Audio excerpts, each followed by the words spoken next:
if something's not changing weekly, that's a slow week for you, or for pickleball. But stuff is changing weekly and monthly, and so there's so many different moving pieces. All I know is that it's going to continue to grow. We're going to have exponential growth. I mean, if you look at the participation numbers, the paddle sales numbers, everything like that, everything is just shooting upwards. It's so fun to be a part of.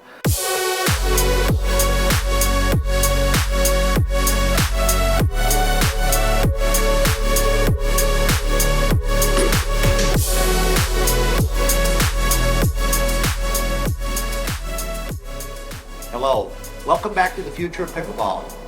We've got a very, very fun guest today.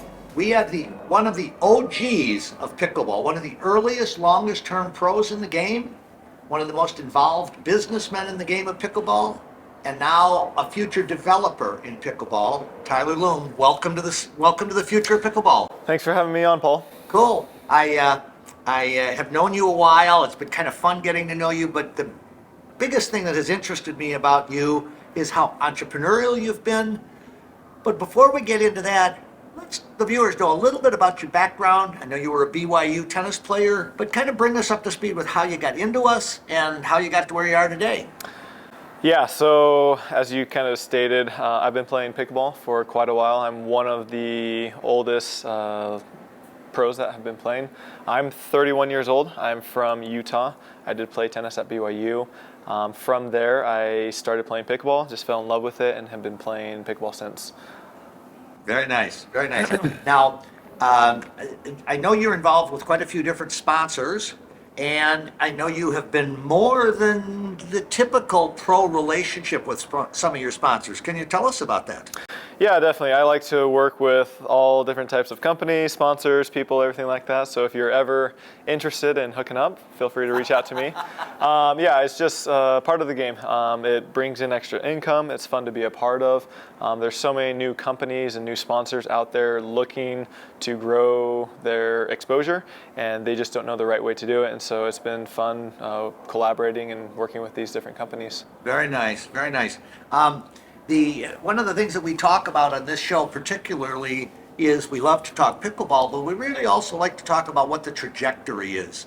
I like getting people like yourself with a lot of background, and now you're even involved in the court development business with Picklr. How is that working for you? Oh, it's been awesome. Yeah, so as you said, I'm a part owner in the Picklr. We have indoor facilities. We have 7 open at the moment. Most of them have anywhere from 8 to 15 indoor courts. It's strictly pickleball at the moment. A lot of people think we're similar to Chicken and Pickle. Those guys do quite a bit more food and beverage, but we're just strictly a pickleball club. And so far it's done extremely well. And we're planning on expanding to anywhere from 10 to 50 locations in the next 1 to 2 years. And so we're super excited on the growth of pickleball and putting these locations hopefully in a town near you. Cool. Well, here we are. We're sitting in Mesa, Arizona at the MLP. You're on a team that's just rocking things so far. Tell us about a little bit of your perceptions of the difference between the standard PPA, single player or doubles, mixed men's or mixed or men's doubles, and this team environment. Yeah, so MLP, most people know it's a rally scoring, so it's a little bit different than the traditional side-out scoring. It makes for great viewership. There's a lot of fans here. They love it. It makes a lot of the games a lot closer. The points seem to be really close, really tight, because every point really matters in this format when you're only playing to 21 points. So yeah, it's a different perspective, different mindset going into these games, and you're seeing a lot of upsets, which is fun to see. Now, as a viewer, and this is my 4th MLP, so I love the format from a spectator standpoint. It appears to me that there's a gravity that the players are feeling playing in a team environment as opposed to playing individually or just with a partner. Is that the perception that's correct? Definitely, yeah, I think you're spot on, Paul. These team sports, I mean, while you do technically have a partner when you're playing in a traditional tournament, it's just a little bit different when you have more than 2 or 3 other people on the sidelines cheering you on. You've got an owner, a GM, and just family members of the other teammates.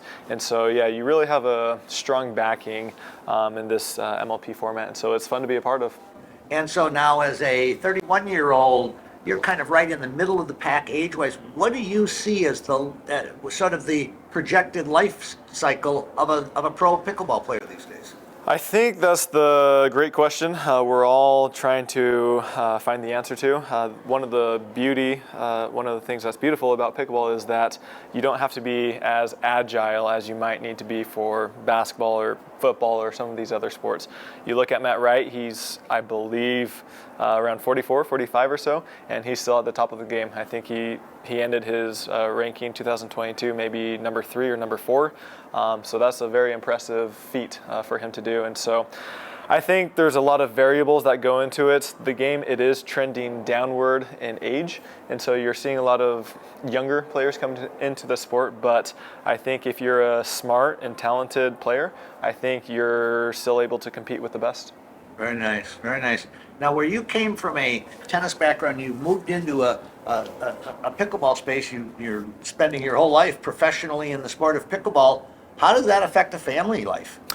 Definitely, yeah. So I come from a very unique position, I guess.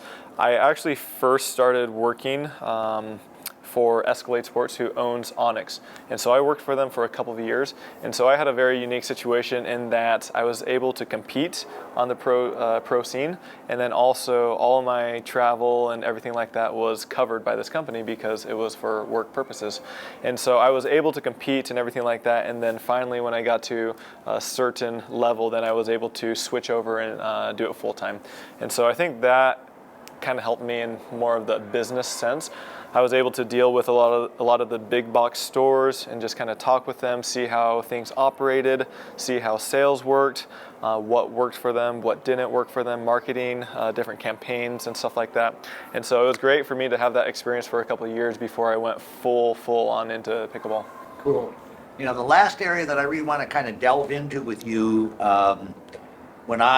in my travels, I spend a lot of time trying to promote youth coming into pickleball, and I arrived in beautiful St. George, Utah, and every kid I met, all they told me about was this guy, Tyler Loong. Yes. Tyler Loong, the OG. Yeah. How did what's that passion come from? I paid them to say that. No, I mean, not to come off creepy or anything, but I enjoy working with kids. They're always fun. They have a lot of jokes, and it's just fun to help the kids learn a new fun sport. And so, yeah, I've always tried to help kids around the area, get them free or discounted paddles, and just kind of help them grow the game. Because it seems, I mean, the number of pro athletes in the sport of pickleball that we've got coming out of Utah is endless. Yeah. And I think your work has paid off. I hope so. Yeah, I mean, I'm extremely biased. I know that, but I really think Utah has some of the best pickleball in the world for everything, for amateurs and also for pros. My current MLP team right now, 3 out of the 4 players are from Utah. Oh, I didn't realize that. Yeah, and so we're all within 10 miles of each other, and so it's just very coincidence, but there's a lot of good players in Utah. That's a cool practice group. Yeah, it is. We just got to get out there and actually make it happen. So one of the things that I try and find myself probing with the people that are really making this sport move and go is looking forward 2-3 years down the road. Any thoughts or visions or fantasies that you'd like to see happen with pickleball? Honestly, I mean, you're involved in the game, and it's hard to think that far down the road because if you're involved in pickleball, you're knowing and noticing that things are changing literally weekly. If something's not changing weekly, that's a slow week for you or for pickleball. But stuff is changing weekly and monthly, and so there's so many different moving pieces. All I know is that it's going to continue to grow. We're going to have exponential growth. I mean, if you look at the participation numbers, the paddle sales numbers, everything like that, everything is just shooting upwards. It's so fun to be a part of. I would imagine the prize money is going to get better for pro pickleball players. Sponsors are going to get better. There's going to be more and more. We're already starting to see kind of Nike and these big, well-known companies come into the sport. I would imagine we'll start seeing it in collegiate college, which is extremely exciting for me to see. I really like seeing that growth because once it hits college, it's really going to have a strong effect downwards. In terms of college? In terms of participation, yeah, everything. Very nice, very nice. Yep. Well, Tyler, I want to say thank you so much for joining us. No worries. Thanks for having me out.